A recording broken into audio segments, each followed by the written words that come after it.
Hello everybody, welcome back to the channel, and today we're going to be creating our 11-a-side championship team based on summer signings. Now, I'm really glad to be back. I'm back on YouTube. Obviously, been back to school and I've not really been able to upload, despite saying I would, so I apologise for that. But yeah, I'm looking forward to this. I've thought deep, hard, and long about this one. So yeah, let's get straight into it. In goal, I think it is Radek Vitek at Bristol City. Obviously on loan from Man United. He's in my opinion he's a very good player. From what I've seen of him so far, he looks solid in goal. Bristol City for a reason haven't conceded many goals for a reason. And they're scoring a lot from Route One football as well. So you know, um, he gets the ball moving, he makes some saves, and as a goalkeeper, you need that. And I think I've just been really impressed by Vitek so far. So he's in goal. At right back, this is unbiased as well. I think Osai Samuel for us so far has been brilliant. I think he's the best right back signing. I said in I said to someone I was speaking to about Osai Samuel is going to be a very underrated player, and that's I've certainly not gone, and that's certainly not going to beat me in the back. I think it's a very good point. I think he's a very, very good right back. I think he's very consistent. I think every game he puts in 110%. He's quick. And he overlaps the wingers, which is how we need to play to if we want to get promoted. So in all credit to Osai Samuel, I think he's been an excellent addition for us. At centre back, this was the most difficult one for me because it was hard to say anything, but a lot of people will disagree with me on this. But I think Connor Cody is a really, really good signing by Wrexham.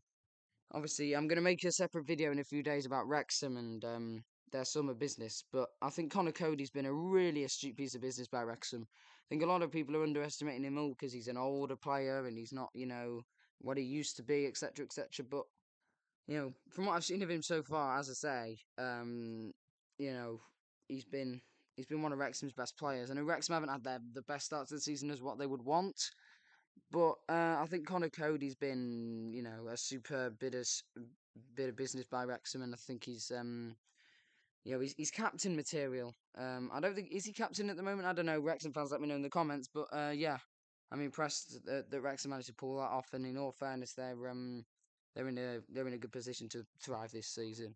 The other centre back, this was a lot easier to decide. It's Harry Darling. Um, Norwich have got a really good player there. He was in one of the best centre backs in the Championship last season for Swansea. And now he's left them and gone to Norwich. And I think Norwich were crying out for a leader at centre back. I think Harry Darling has all the attributes as one of those centre backs. He's very vocal.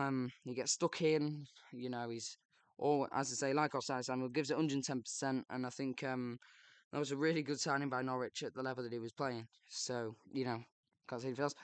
Anyway, another Wrexham one, and it's Kikase. I think that's how you say it. But yeah, Kikase from Empoli that Wrexham signed. You know, I I know someone that used to watch Kikase on a regular basis. And he said that he was a very good player. And so far, obviously, he's been injured from the last three games, but against Southampton, he was outstanding, I thought. And when he gets more consistent on the ball, and gets more consistent minutes, he's going to be a really, really good, astute piece of business. And he's certainly, from what I saw against Southampton, going to end up going that way. So you can't really complain for him, can you? I've got on the right wing Tom Fellows. What can I say really? It's an excellent signing by Southampton. I think West Brom will be disappointed that they've let Tom Fellows go, especially with his creativity and his ability to just score from anywhere really. I think West Brom will really miss Tom Fellows. But it's a fantastic signing. Don't get me wrong, by Southampton. I think Southampton were crying out for creativity on the wings. They've got that now through Fellows, and feed the ball to Fellows. Southampton have scored our goals this year. and that's important for them. But Tom Fella's right. I'm going to do my midfield duo at the same time. So I've got Ipswich's £18 million man Ageli, and I've got Tommy Doyle for us. Now, for Ageli, obviously, is the record championship signing. Ipswich got him for about £19 million.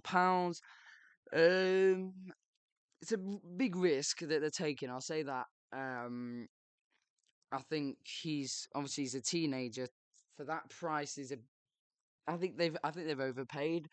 In all honesty, for him, but I think Ipswich see a lot in him.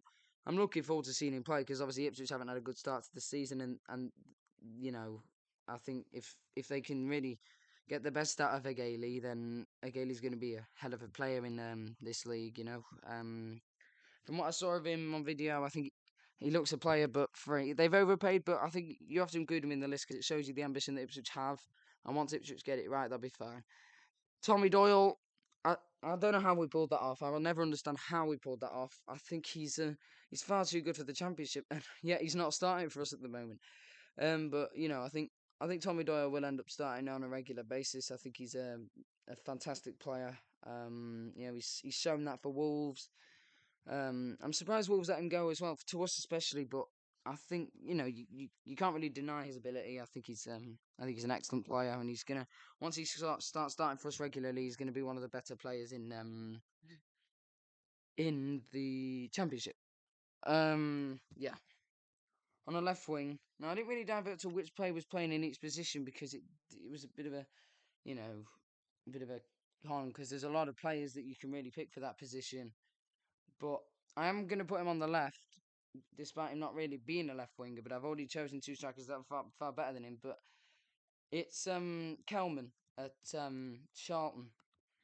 From what I saw from Kelman for Leyton Orient, I thought he was absolutely superb. 23 goals last season in all competitions in for Leyton Orient. Well, that sometimes it might just have been League One overall, but yeah, superb player. Charlton have had some really good business over the summer. I think Kelman is their best signing, to be honest. Obviously he's got to adapt to Championship level, but for the cheap money that they got him from QPR, I think Charlton fans have got to expect a lot from Kelman, and he's going to be a good player. Definitely going to be a good player. My two strikers.